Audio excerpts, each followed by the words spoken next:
जब जनता बगावत करती है 1857 और उसके बाद। नीतियाँ और लोग। पिछले अध्यायों में आपने ईस्ट इंडिया कंपनी की नीतियों और जनता पर उसके प्रभावों के बारे में पढ़ा। इन नीतियों से राजाओं, रानियों, किसानों, जमींदारों, आदिवासियों, सिपाहियों सब पर तरह तरह के असर पड़े। आप यह भी देख चुके हैं कि जो नीतियाँ और कार्रवाइयाँ जनता के हित में नहीं होती या जो उनकी भावनाओं को ठेस पहुंचाती है, उनका लोग किस तरह विरोध करते हैं। नवाबों की छिनती सत्ता। 18वीं सदी के मध्य से ही राजाओं और नवाबों की ताकत छिनने लगी थी। उनकी सत्ता और सम्मान दोनों खत्म होते जा रहे थे। बहुत सारे दरबारों में रेजिडेंट तैनात कर दिए गए थे। स्थानीय शासकों की स्वतंत्रता घटती जा रही थी। उनकी सेनाओं को भंग कर दिया गया था। उनके राजस्व वसूली के अधिकार व इलाके एक एक करके छीने जा रहे थे। बहुत सारे स्थानीय शासकों ने अपने हितों की रक्षा के लिए कंपनी के साथ बातचीत भी की। उदाहरण के लिए झांसी की रानी लक्ष्मीबाई चाहती थी कि कंपनी उसके पति की मृत्यु के बाद उसके गोद लिए बेटे को राजा मान ले। पेशवा बाजीराव द्वितीय की दत्तक पुत्र नाना साहेब ने भी कंपनी से आग्रह किया कि उनके पिता को जो पेंशन मिलती थी वह मृत्यु के बाद उन्हें मिलने लगे। अपनी श्रेष्ठता और सैनिक ताकत के नशे में चूर कंपनी ने इन निवेदनों को ठुकरा दिया। अवध की रियासत अंग्रेजों के कब्जे में जाने वाली आखिरी रियासतों में से थी। 1801 में अवध पर एक सहायक संधि थोपी गई और 1856 में अंग्रेजों ने इसे अपने कब्जे में ले लिया। गवर्नर जनरल डलहौजी ने ऐलान किया कि रियासत का शासन ठीक ढंग से नहीं चला जा रहा है, इसलिए शासन को दुरुस्त करने के लिए ब्रिटिश प्रभुत्व जरूरी है। कंपनी ने मुगलों के शासन को खत्म करने की पूरी योजना बना ली थी। कंपनी द्वारा जारी किए गए सिक्कों पर से मुगल बादशाह का नाम हटा दिया गया। 1849 में गवर्नर जनरल डलहौजी ने ऐलान किया कि बहादुर शाह जफर की मृत्यु के बाद बादशाह के परिवार को लाल किले से निकालकर उसे दिल्ली में कहीं और बसाया जाएगा। 1856 में गवर्नर जनरल कैनिंग ने फैसला किया कि बहादुर शाह जफर आखिरी मुगल बादशाह होंगे। उनकी मृत्यु के बाद उनके किसी भी वंशज को बादशाह नहीं माना जाएगा, उन्हें केवल राजकुमारों के रूप में मान्यता दी जाएगी। किसान और सिपाही। गाँव में किसान और जमींदार भारी भरकम लगान और कर वसूली के सख्त तौर तरीकों से परेशान थे। बहुत सारे लोग महाजनों से लिया कर्ज नहीं लौटा पा रहे थे। इसके कारण उनकी पीढ़ियों पुरानी जमीनें हाथ से निकलती जा रही थी। कंपनी के तहत काम करने वाले भारतीय सिपाहियों के असंतोष की अपनी वजह थी। वे अपने वेतन भत्तों और सेवा शर्तों के कारण परेशान थे। कई नए नियम उनकी धार्मिक भावनाओं और आस्थाओं को ठेस पहुंचाते थे।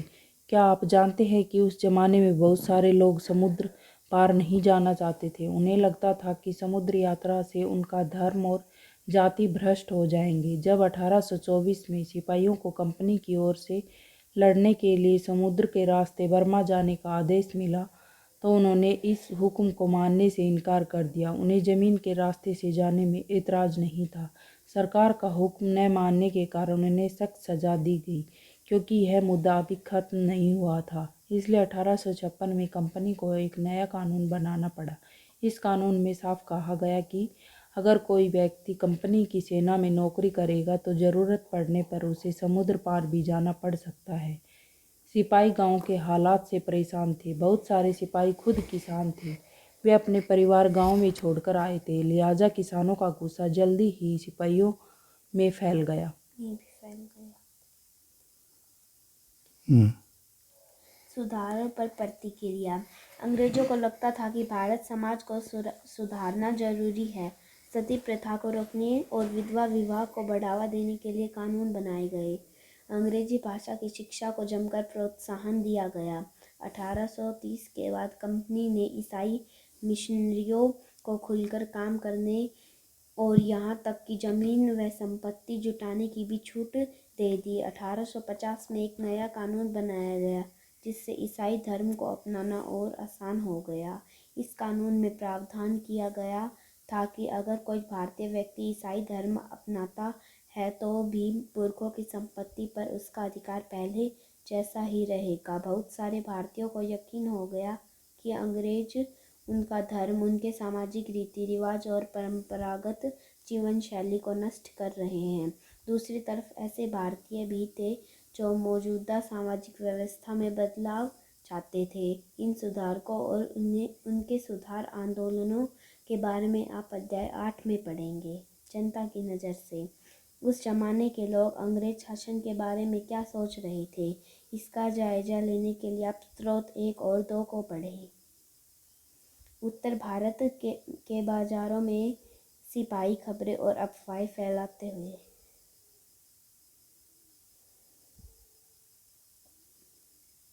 84 नियमों की सूची। यहाँ महाराष्ट्र के गांव में रहने वाला ब्राह्मण विष्णु भट्ट गोडसे द्वारा लिखित पुस्तक माझा प्रवास के कुछ अंश दिए गए हैं। विष्णु भट्ट और उनके चाचा मथुरा में आयोजित किए गए एक यज्ञ में भाग लेने के लिए निकले थे। विष्णु भट्ट लिखते हैं कि रास्ते में उनकी मुलाकात कुछ सिपाहियों से हुई जिन्होंने उन्हें सलाह दी कि वे वापस लौट जाएं क्योंकि 3 दिन के भीतर चारों तरफ कोहराम मच जाएगा। सिपाहियों ने जो कहा वह इस प्रकार था: अंग्रेज सरकार हिंदुओं और मुसलमानों के धर्म को नष्ट करने पर आमादा है। उन्होंने 84 नियमों की एक सूची बनाई है और कलकत्ता के सारे राजाओं और राजकुमारों की मौजूदगी में उनका ऐलान कर दिया है। उन्होंने सिपाहियों ने बताया कि राजा इन नियमों को मानने के लिए तैयार नहीं है। उन्होंने अंग्रेज को घातक परिणामों की चेतावनी दी। राजाओं ने कहा कि अगर ये नियम लागू किए गए तो भारी उथल पुथल मच जाएगी कि राजा भारी गुस्से में अपनी राजधानियों को लौट गए हैं। तमाम बड़े लोग योजनाएं बना रहे हैं। धर्मयुद्ध के लिए तारीख तय कर ली गई और मेरठ छावनी से एक गुप्त योजना तैयार करके विभिन्न छावनियों में भेज दी गई। विष्णु भट्ट गोडसे माझा प्रवास, पृष्ठ 23-24। जल्दी ही हर टुकड़ी में उत्तेजना छा गई। उस दौर की एक और झलक सूबेदार सीताराम पांडे के संस्मरणों में मिलती है। सीताराम पांडे को 1812 में बंगाल नेटिव आर्मी में सिपाही के तौर पर भर्ती किया गया था। उन्होंने 48 साल तक नौकरी की और 1860 में सेवानिवृत्त हुए। उन्होंने बगावत को दबाने में अंग्रेजों की मदद की। हालांकि उनका बेटा भी विद्रोहियों के साथ था और अंग्रेजों ने उसे सीताराम की आंखों के सामने ही मार डाला था। अपनी सेवानिवृत्ति के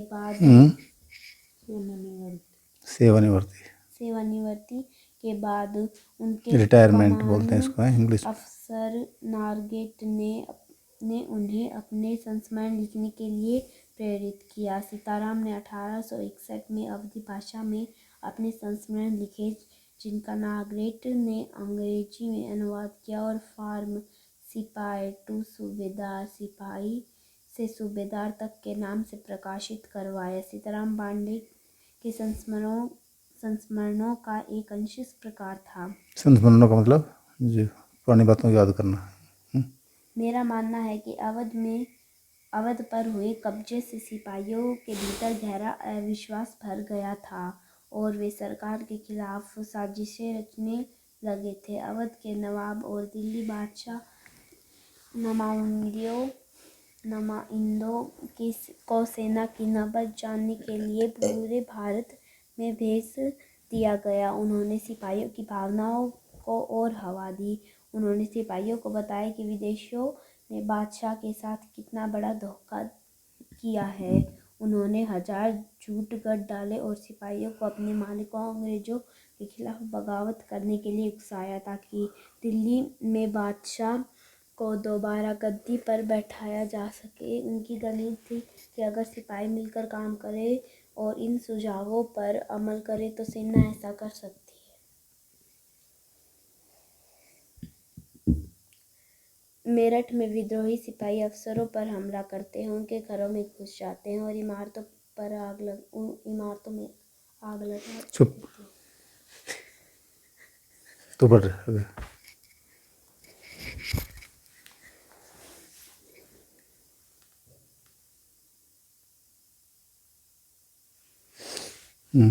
संयोग से इसी समय सरकार ने हर एक रेजिमेंट के कुछ लोगों को नई राइफल के इस्तेमाल का तरीका बताने के लिए अलग अलग छावनियों में भेजा। इन लोगों ने कुछ समय तक सिपाहियों को प्रशिक्षण दिया। इसी दौरान न जाने कहां से ये खबर फैल गई कि इन राइफलों में इस्तेमाल होने वाले कारतूसों पर गाय और सूअर की चर्बी का लेप चढ़ाया गया है। हमारी रेजिमेंट के लोग दूसरे लोगों को लिखकर यह खबर भेजने लगे और जल्दी ही हर एक रेजिमेंट में उत्तेजना का माहौल बन गया। कुछ लोगों ने कहा कि उनकी 40 साल की नौकरी में सरकार ने उनके मजहब को चोट पहुंचाने की कोशिश के लिए कुछ नहीं किया, लेकिन जैसा कि हमने पहले ही जिक्र किया, अवध पर कब्जे के कारण सिपाही पहले ही गुस्से में थे। स्वार्थी लोगों ने फौरन यह कहानी गढ़ दी कि अंग्रेज तो सबको ईसाई बनाना चाहते हैं, इसलिए उन्होंने ऐसा कारतूस तैयार किए हैं ताकि उनके इस्तेमाल करने से मुसलमान और हिंदू दोनों ही भ्रष्ट हो जाएं। कर्नल साहब का मानना था कि यह बेचैनी जो उन्हें भी साफ दिखाई दे रही थी, इस बार भी अपने आप खत्म हो जाएगी और उन्होंने मुझे घर चले जाने की हिदायत दी। Sitaram Pandey from sepoy to सूबेदार, पृष्ठ 162-63। सैनिक विद्रोह जन विद्रोह बन गया। यद्यपि शासक और प्रजा के बीच संघर्ष कोई अनोखी बात नहीं होती, लेकिन कभी कभी ये संघर्ष इतने फैल जाते हैं कि राज्य की सत्ता छिन भिन हो जाती है। बहुत सारे लोग मानने लगे हैं कि उन सबका शत्रु एक है, इसलिए वे सभी कुछ करना चाहते हैं। इस तरह की स्थिति में हालात अपने हाथ में लेने के लिए लोगों को संगठित होना पड़ता है। उन्हें संचार, पहलकदमी और आत्मविश्वास का परिचय देना होता है। भारत के उत्तरी भागों में 1857 में ऐसी ही एक स्थिति पैदा हो गई। फतह और शासन के 100 साल बाद ईस्ट इंडिया कंपनी को एक भारी विद्रोह से जूझना पड़ रहा था। मई 1857 में शुरू हुई इस बगावत ने भारत में कंपनी का अस्तित्व ही खतरे में डाल दिया। मेरठ से शुरू करके सिपाहियों ने कई जगह बगावत की। समाज के विभिन्न तबकों के असंख्य लोग विद्रोही तेवरों के साथ उठ खड़े हुए। कुछ लोग मानते हैं कि 19वीं सदी में उपनिवेशवाद के खिलाफ दुनिया भर में यह सबसे बड़ा सशस्त्र संघर्ष था।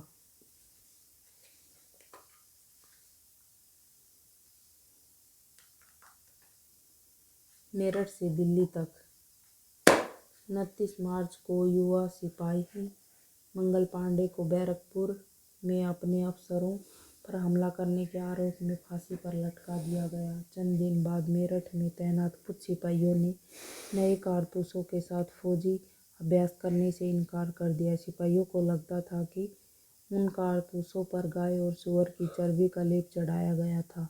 85 सिपाहियों को नौकरी से निकाल दिया गया। उन्हें अपने अफसरों का हुक्म न मानने के आरोप में 10-10 साल की सजा सुना दी गई। यह 9 मई 1857 की बात है। कैवेलरी लाइनों में युद्ध। 3 जुलाई 1857 को 3000 से ज़्यादा विद्रोही बरेली से दिल्ली आ पहुँचे। उन्होंने यमुना को पार किया और ब्रिटिश कैवेलरी चौकियों पर धावा बोल दिया। यह युद्ध पूरी रात चलता रहा। कैवेलरी में घोड़ा मार दिया। ठीक है, घोड़ा ने मार दिया। अगला भी मेरठ में ये पड़ेगी थोड़े। मेरठ में तैनात दूसरे भारतीय सिपाहियों की प्रतिक्रिया बहुत ज़बरदस्त रही। 10 मई को सिपाहियों ने मेरठ की जेल पर धावा बोलकर वहां बंद सिपाहियों को आज़ाद करा लिया। उन्होंने अंग्रेज अफसरों पर हमला करके उन्हें मार गिराया। उन्होंने बंदूक और हथियार कब्जे में ले लिए और अंग्रेजों की इमारतें एवं संपत्तियों को आग के हवाले कर दिया। उन्होंने फिरंगियों के खिलाफ युद्ध का ऐलान कर दिया। सिपाही पूरे देश में अंग्रेजों के शासन को खत्म करने पर आमदा थे। आमादमानी पक्के इरादे वाले थे। क्या थे? पक्के इरादे वाले। लेकिन सवाल यह था कि अंग्रेजों के जाने के बाद देश का शासन कौन चलाएगा। सिपाहियों ने इसका भी जवाब ढूंढ लिया। वे मुगल सम्राट बहादुर शाह जफर को देश के शासन सौंपना चाहते थे। देश का ठीक है, आपकी बार गलत बोलना तो पड़ा। मेरठ के कुछ सिपाहियों की एक टोली 10 मई की रात को घोड़ों पर सवार होकर मुंह अंधेरे ही दिल्ली पहुंच गई। जैसे ही उनके आने की खबर फैली, दिल्ली में तैनात टुकड़ियों ने भी बगावत कर दी। यहाँ भी अंग्रेज अफसर मारे गए। देसी सिपाहियों ने हथियार व गोला बारूद कब्जे में ले लिया और इमारतों को आग लगा दी। विजयी सिपाही लाल किले की दीवारों के आसपास जमा हो गए। वे बादशाह से मिलना चाहते थे। बादशाह अंग्रेजों की भारी ताकत से दो हाथ करने को तैयार नहीं थे। फिरंगी, विदेशी, इस सब में अपमान का भाव आता है। मंगल पांडे की स्मृति में जारी डाक टिकट।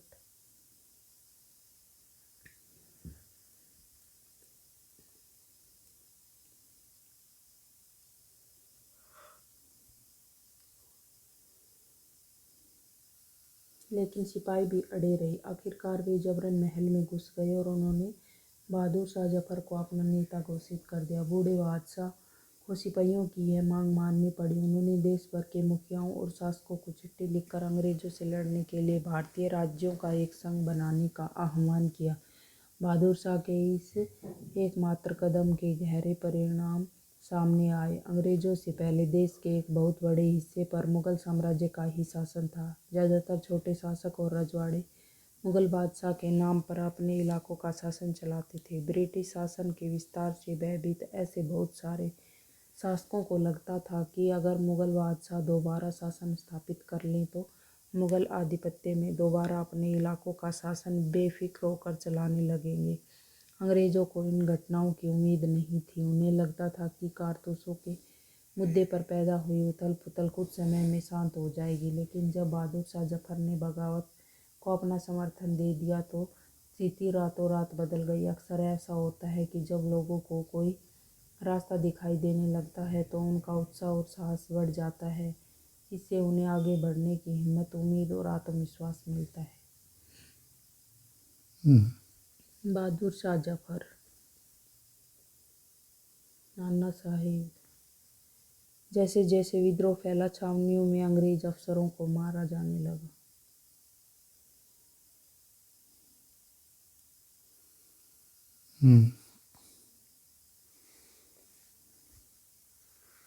बगावत फैलने लगी। जब दिल्ली से अंग्रेजों के पैर उखड़ गए तो लगभग एक हफ्ते तक कहीं कोई विद्रोह नहीं हुआ। जाहिर है खबर फैलने में भी कुछ समय तो लगना ही था, लेकिन फिर तो विद्रोह का सिलसिला ही शुरू हो गया। एक के बाद एक हर रेजिमेंट में सिपाहियों ने विद्रोह कर दिया और वे दिल्ली, कानपुर व लखनऊ जैसे मुख्य बिंदुओं पर दूसरी टुकड़ियों का साथ देने को निकल पड़े। उनकी देखा देखी कस्बों और गांवों के लोग भी बगावत के रास्ते पर चलने लगे।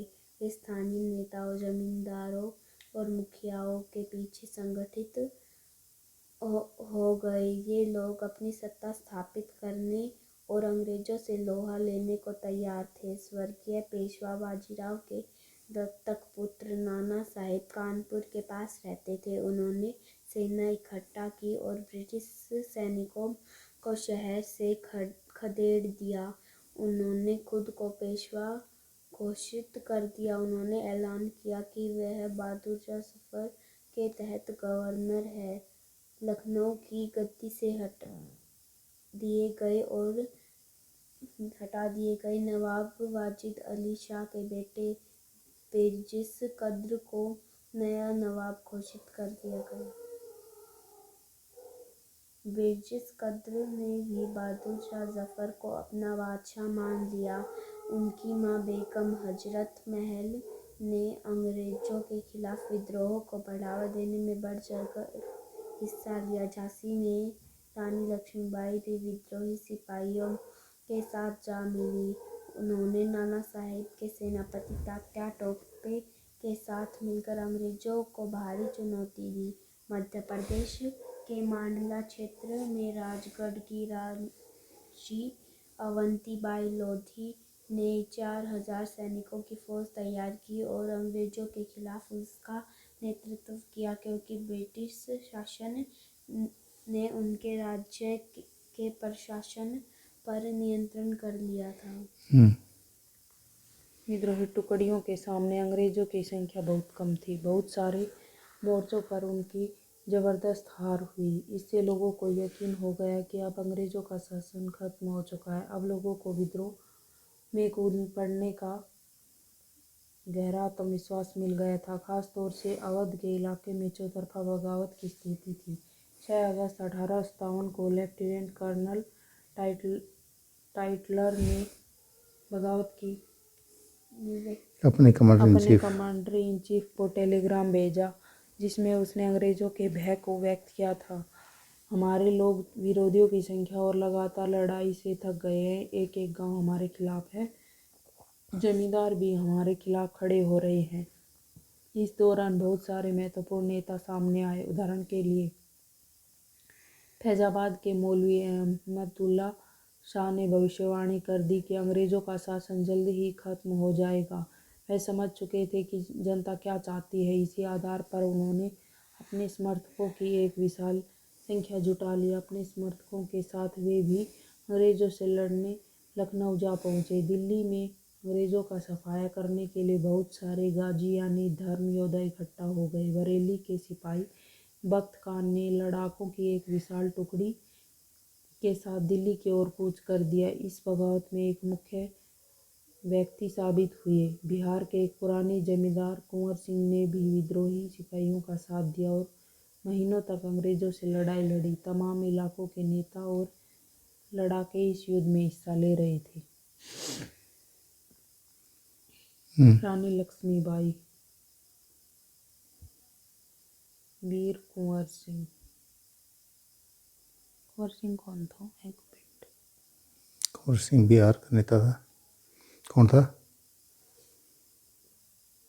देखा नहीं है? बिहार के पुराने जमींदार कुंवर सिंह ने भी ब्रिटिश टुकड़ियां विद्रोहियों पर हमला करती हैं, जिन्होंने दिल्ली के लाल किले तथा सलीमगढ़ किले पर कब्जा किया हुआ था।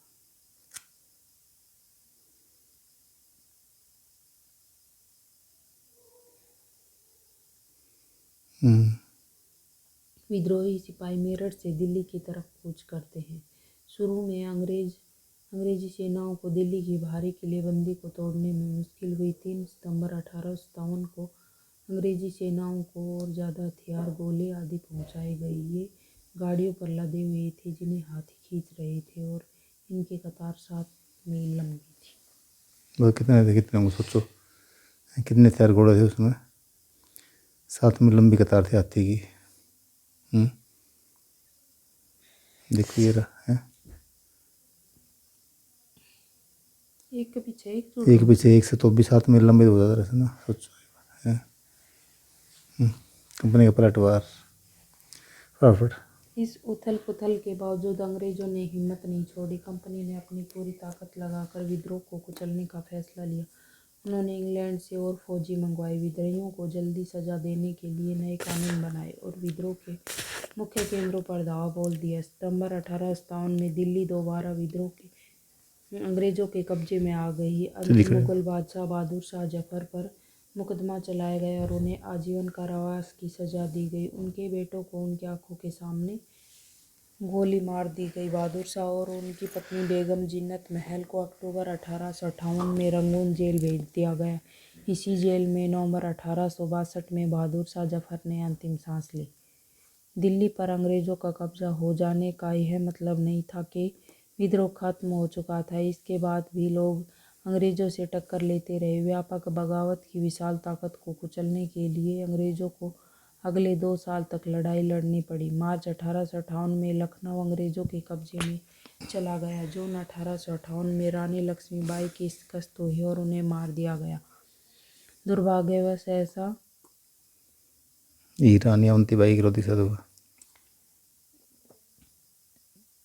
लोधी के साथ हुआ। खेड़ी की शुरुआती विजय के बाद उन्होंने अपने आप को अंग्रेजी फौज से घिरा पाया और वे शहीद हो गई। तात्या टोपे मध्य भारत के जंगलों में रहते हुए आदिवासियों और किसानों की सहायता से छापामार युद्ध चलाते रहे। जिस तरह पहले अंग्रेजों के खिलाफ मिली सफलताओं से विद्रोहियों को उत्साह मिला था, उसी तरह विद्रोही ताकतों की हार से लोगों की हिम्मत टूटने लगी। बहुत सारे लोगों ने विद्रोहियों का साथ छोड़ दिया। अंग्रेजों ने भी लोगों का विश्वास जीतने के लिए हर संभव प्रयास किया। उन्होंने वफादार भूस्वामियों के लिए इनामों का ऐलान कर दिया। उन्हें आश्वासन दिया गया कि उनकी जमीन पर उनके परंपरागत अधिकार बने रहेंगे। जिन्होंने विद्रोह किया था उनसे कहा गया कि अगर वे अंग्रेजों के सामने समर्पण कर देते हैं और अगर उन्होंने किसी अंग्रेज की हत्या नहीं की तो वे सुरक्षित रहेंगे और जमीन पर उनके अधिकार और दावेदारी बने रहेगी। इसके बावजूद सैकड़ों सिपाहियों, विद्रोहियों, नवाबों और राजाओं पर मुकदमे चलाए गए और उन्हें फांसी पर लटका दिया गया। अंग्रेज टुकड़ियां दिल्ली में घुसने के लिए कश्मीरी गेट को बारूद से उड़ा देते हैं।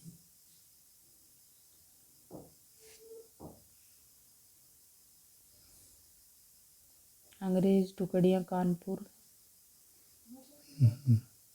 कानपुर के पास विद्रोहियों को पकड़ लेती हैं। ध्यान से देखें कि किस तरह कलाकार ने अंग्रेज सिपाहियों को बहादुरी से विद्रोहियों पर दाव बोलते हुए दिखाया है। विद्रोह के बाद के साल। अंग्रेजों ने 1859 के आखिर तक देश पर दोबारा नियंत्रण पा लिया था, लेकिन अब वे पहले वाली नीतियों के सहारे शासन नहीं चला सकते थे। अंग्रेजों ने जो अहम बदलाव किए वे निम्नलिखित हैं। ब्रिटिश संसद ने 1858 में एक नया कानून पारित किया और ईस्ट इंडिया कंपनी के सारे अधिकार ब्रिटिश साम्राज्य के हाथ में सौंप दिए ताकि भारतीय मामलों को ज़्यादा बेहतर ढंग से संभाला जा सके। ब्रिटिश मंत्रिमंडल के एक सदस्य को भारत मंत्री के रूप में नियुक्त किया गया। उसे भारत के शासन से संबंधित मामलों को संभालने का जिम्मा सौंपा गया। उसे सलाह देने के लिए एक परिषद का गठन किया गया जिसे इंडिया काउंसिल कहा जाता था। भारत के गवर्नर जनरल को वायसराय का ओहदा दिया गया। इस प्रकार उसे इंग्लैंड के राजा रानी का निजी प्रतिनिधि घोषित कर दिया गया। फलस्वरूप अंग्रेज सरकार ने भारत के शासन की जिम्मेदारी सीधे अपने हाथ में ले ली। तो पढ़ बेटा एक। देश के सभी शासकों को भरोसा दिया गया कि भविष्य में कभी भी उनके भूक्षेत्र पर कब्जा नहीं किया जाएगा। उन्हें अपनी रियासत अपने वंशजों यहाँ तक कि दत्तक पुत्रों को सौंपने की छूट दे दी गई, लेकिन उन्हें इस बात के लिए प्रेरित किया गया कि वे ब्रिटेन की रानी को अपना अधिपति स्वीकार करें। इस तरह भारतीय शासकों को ब्रिटिश साम्राज्य के अधीन शासन चलाने की छूट दी गई। सेना में भारतीय सिपाहियों का अनुपात कम करने और यूरोपीय सिपाहियों की संख्या बढ़ाने का फैसला लिया गया। यह भी तय किया गया कि अवध, बिहार, मध्य भारत और दक्षिण भारत से सिपाहियों को भर्ती करने की बजाय अब गोरखा, सिखों और पठानों में से ज़्यादा सिपाही भर्ती किए जाएंगे। मुसलमानों की जमीन और संपत्ति बड़े पैमानों पर जब्त की गई। उन्हें संदेह व शत्रुता के भाव से देखा जाने लगा। अंग्रेजों को लगता था कि यह विद्रोह उन्होंने ही खड़ा किया है। अंग्रेजों ने फैसला किया कि वे भारत के लोगों के धर्म और सामाजिक रीति रिवाजों का सम्मान करेंगे। भूस्वामी और जमींदारों की रक्षा करने तथा जमीन पर उनके अधिकारों को स्थायित्व देने के लिए नीतियाँ बनाई गई। इस प्रकार 1857 के बाद इतिहास का एक नया चरण शुरू हुआ। देखो ये क्या है, सियालकोट, लाहौर, जालंधर, फिरोजपुर, फिल्लौर। कहाँ है ये? पंजाब में, हरियाणा में, रोहतक, सहारनपुर, मेरठ, दिल्ली, मुरादाबाद, बुलंदशहर, अलीगढ़, बरेली। तो लाल वाले क्या हैं? विद्रोह के मुख्य केंद्र हैं। ठीक है, क्या है? इस तरह के मुख्य केंद्र, विद्रोह के अन्य केंद्र हैं। ठीक है, तो मुख्य केंद्र कौन सा है? तो लखनऊ है, कानपुर, झांसी, फैजाबाद। ठीक है, बरेली, मेरठ, दिल्ली। बाकी ये अन्य केंद्र हैं ये नसीराबाद, नीमच, महू, सागर, जबलपुर, नौगंग, नागौर। ठीक सारे हैं, दीनापुर, ऐसे। मैं पढ़ता हूँ ये खुर्दा संग्राम, एक केस स्टडी। 1857 की घटना से बहुत पहले उसी प्रकार की घटना 1817 में खुर्दा नामक स्थान पर घटित हुई थी। हमारे लिए उस घटना का अध्ययन करना और इस बात पर विचार करना भी शिक्षाप्रद होगा कि कैसे अंग्रेजों की औपनिवेशिक नीतियों के खिलाफ 19वीं सदी की शुरुआत से ही देश के विभिन्न हिस्सों में संतोष निर्मित होने लगा था। खुर्दा, जो कि उड़ीसा के दक्षिण पूर्वी तट पर स्थित एक छोटा सा राज्य था, वह 19वीं शताब्दी की शुरुआत में 105 गढ़ों, जिसमें 60 बड़े और 1109 छोटे गांव शामिल थे, एक जनबहुल उपजाऊ क्षेत्र था। इसके शासक राजा वीर किशोर देव को 100 अधिकृत 4 परगनाओं को तथा जगन्नाथ मंदिर के संचालन का अधिकार समेत 14 गढ़ जातों के प्रशासनिक उत्तरदायित्व को पूर्व में दबाव में आकर मराठाओं को सौंप देना पड़ा था। उनके पुत्र तथा उत्तराधिकारी मुकुंद देव द्वितीय इस दुर्दशा से विचलित थे। अतः अंग्रेजों और मराठों के बीच जारी संघर्ष में अपने लिए एक मौका देखते हुए उन्होंने अपने खोए हुए क्षेत्रों तथा जगन्नाथ मंदिर की देखरेख से संबंधित अधिकारों को पुनः प्राप्ति हेतु अंग्रेजों के साथ सलाह मशविरा शुरू कर दिया था। परंतु 1803 में उड़ीसा को अपने कब्जे में लेने के बाद अंग्रेजों ने उन्हें इन मुद्दों पर किसी पर भी सकारात्मक कार्रवाई करने की दिशा में कोई रुचि नहीं दिखाई। परिणामतः उड़ीसा के दूसरे सामंत राजाओं के साथ मिलकर तथा मराठाओं के गुप्त समर्थन से उन्होंने जबरन अपने अधिकारों को लागू करने का प्रयास किया। इसकी वजह से उन्हें अपने पद से विस्थापित होना पड़ा तथा अंग्रेजों ने उनके राज्य को अपने में मिला लिया, सांत्वना के रूप में एक नियमित अनुदान के साथ, जो कि उनकी पूर्व भूसंपत्ति के राजस्व का मात्र 1/10 था। अंग्रेजों ने उन्हें जगन्नाथ मंदिर की देखरेख का दायित्व दिया और उनका निवास पुरी में निश्चित कर दिया। इस अनैतिक व्यवस्था से उड़ीसा में दमनकारी विदेशी शासन के एक ऐसे युग का प्रारंभ हुआ जिसने 1817 में गंभीर सशस्त्र संग्राम का मार्ग प्रशस्त किया। खुर्दा को अपने अधीन करने के तुरंत बाद अंग्रेजों ने राजस्व निर्वत जमीन पर कर लगाने की नीति अपनाई। इसमें राज्य के पूर्व सैनिक वर्ग, जिन्हें पाइक के नाम से जाना जाता था, उनका जीवन बुरी तरह से प्रभावित हुआ। इस राज्य के पूर्व सैनिक वर्ग इस नीति की भयावहता, राजस्व की मांग में अनुचित वृद्धि और इस संग्रह के दमनकारी तरीकों से और बढ़ गई थी। इस कार्रवाई के फलस्वरूप 1805 और 1817 के बीच खुर्दा बड़े पैमाने पर लोग जमीन छोड़कर चले गए। फिर भी अंग्रेजों ने अस्थायी बंदोबस्त के तहत राजस्व भुगतान की नीति को चालू रखा, जिसमें जमीन की उपजाऊ क्षमता तथा रैयतों की भुगतान की क्षमता की अनदेखी करते हुए हर वर्ष राजस्व की मांगों में वृद्धि की गई। यहाँ तक कि प्राकृतिक आपदाओं के समय में भी कोई उदारता नहीं दिखाई गई, जबकि ओडिशा में ऐसी आपदाएं अक्सर आती रहती थी। बकायादारों की जमीन को षड्यंत्रकारी राजस्व अधिकारियों या फिर बंगाल के सट्टेबाजों को बेच दिया गया। खुर्दा के विस्थापित राजा वंशानुगत सेना नायक जगबंधु विद्याधर महापात्र भरमरवार राय, जिन्हें लोग बक्सी जगबंधु के नाम से जानते थे, वह ऐसे बेदखल हुए जमींदारों में से एक थे। व्यवहारिक रूप से एक भिखारी बन गए थे। अपने तथा अपने जैसे जमीन से बेदखल हुए लोगों की ओर से संघर्ष करने का निश्चय करने से पूर्व प्राय 2 साल तक उन्होंने खुर्दा के लोगों के स्वैच्छिक दान से अपना गुजारा किया। बीते हुए वर्ष के साथ साथ जो तकलीफें इन शिकायतों के साथ जुड़ गई थी वे थी अंग्रेजों द्वारा इस क्षेत्र में चांदी के सिक्कों का प्रचलन, इस नई मुद्रा में राजस्व के भुगतान पर जोर देना, खाद्य सामग्री की कीमतों में अभूतपूर्व वृद्धि तथा नमक की आपूर्ति में कमी,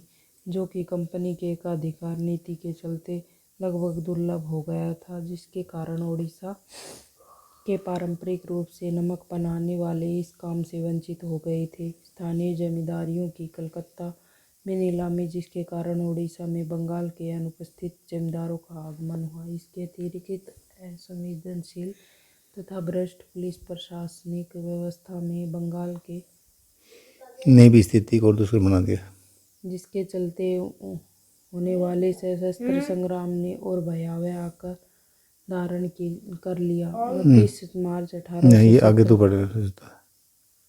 29 मार्च 1817 को इस संग्राम की शुरुआत तब हो गई जब पाइकों ने बानपुर में स्थित पुलिस चौकी और अन्य सरकारी संस्थानों पर हमला कर दिया और 100 से अधिक लोगों की हत्या करने के साथ साथ सरकारी खजाने में से एक बड़ी रकम लेकर चले गए। शीघ्र ही खुर्दा को केंद्र करते हुए इस घटना की लहर अलग अलग दिशाओं में फैल गई। ये पाई कौन थे? पुराने सैनिक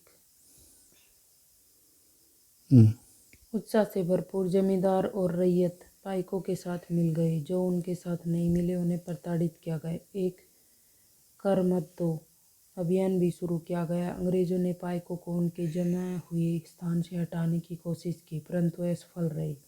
14 अप्रैल 1817 को बख्शी जगबंधु ने 5 से 10 हजार पाइकों को कंद जनजाति के योद्धाओं की अगुवाई कर पुरी के कब्जे में ले लिया और मुकुंददेव द्वितीय को उनकी झिझक के बावजूद राजा घोषित कर दिया। जगन्नाथ मंदिर के पुजारियों ने भी पाइकों को अपना भरपूर समर्थन प्रदान किया। स्थिति को हाथ से निकलते हुए देख अंग्रेजों ने मार्शल लॉ लागू कर दिया। जल्द ही घोषित राजा पकड़े गए और उनके पुत्र सहित कटक में कारावास दे दिया गया। बख्शी ने अपने करीबी सहयोगी कृष्णचंद्र भरमरवर राय के साथ मिलकर कटक और खुर्दा के बीच यातायात के सारे माध्यम को काटने का प्रयास किया। इसके साथ साथ संघर्ष ओडिशा के दक्षिणी और उत्तर पश्चिमी हिस्सों में फैल गए। परिणाम स्वरूप अंग्रेजों ने मेजर जनरल मॉर्टिनल को पाइकों के चंगुल से पूरे क्षेत्र को मुक्त करने के लिए भेजा तथा बख्शी जगबंधु और उनके साथियों को पकड़वाने के लिए पुरस्कार की भी घोषणा कर दी। इस प्रकार जो सामरिक कार्रवाई चली उनमें सैकड़ों पाइक मारे गए, कई घने जंगलों में चले गए और अन्य सामूहिक क्षमा योजना के तहत अपने घरों में लौट गए। इस तरह से अंग्रेजों ने मई 1817 तक खुर्दा के संग्राम को लगभग काबू में कर लिया। परंतु खुर्दा के बाहरी क्षेत्रों में बख्शी जगबंधु ने कुजंग के राजा जैसे सहयोगी की मदद से पाइकों के उनके प्रति अटूट निष्ठा के कारण इस संघर्ष को मई 1825 तक जारी रखा, जब उन्होंने अंग्रेजों के सामने समर्पण कर दिया। इसके उपरांत अंग्रेजों ने खुर्दा के लोगों के प्रति अपनी ओर से दयालु, अनुग्रहित और सहनशीलता की नीति अपनाई। पुलिस और न्यायिक व्यवस्था में आवश्यक सुधार किया। नमक की कीमतों में कमी की गई। जिन राजस्व अधिकारियों को भ्रष्ट पाया गया उन्हें कार्य से निकाल दिया गया। किया गया कर दिया और बेदखल जमींदारों को अपनी जमीन लौटा दी गई। दिवंगत खुर्दा के राजा के पुत्र रामचंद्र देव तृतीय को स्वतंत्र कर पुरी जाने दिया गया और 26,000 रुपये के अनुदान के साथ उन्हें जगन्नाथ मंदिर की देखरेख का दायित्व भी सौंपा गया। संक्षेप में यह ओडिशा में अंग्रेजों के विरुद्ध पहला लोकप्रिय सशस्त्र संघर्ष था जिसका उस क्षेत्र में ब्रिटिश शासन पर दूरगामी प्रभाव पड़ा। अतः इसे मात्र पाइक विद्रोह कहना इसे कमतर कर आंकना होगा। चल ठीक है। एक ये अन्यत्र का और है, उसी समय दूसरी जगह क्या हो रहा था उसी समय, ठीक है।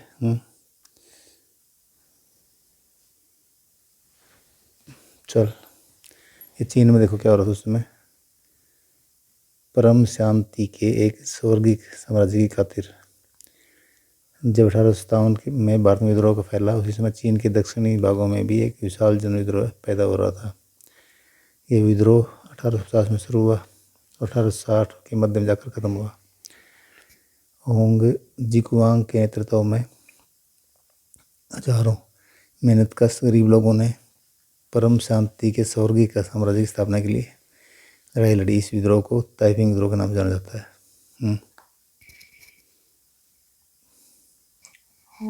हांग जिकुआंग ने धर्मांतरण करके ईसाई धर्म अपना लिया था और वह कन्फ्यूशियसवाद और बौद्ध आदि परंपरागत चीनी धर्मों के खिलाफ थे। ताइपिंग के विद्रोही एक ऐसे साम्राज्य की स्थापना करना चाहते थे जहां ईसाई धर्म को माना जाएगा, जहां किसी के पास निजी संपत्ति नहीं होगी, जहां सामाजिक वर्गों और स्त्री पुरुष के बीच कोई भेद नहीं होगा, जहां अफीम, तंबाकू, शराब के सेवन तथा जुए, वेश्यावृत्ति और गुलामी पर पाबंदी होगी। चीन में तैनात अंग्रेज और फ्रांसीसी सेनाओं ने ताइपिंग विद्रोह को दबाने के लिए किंग साम्राज्य के बादशाह को काफ़ी मदद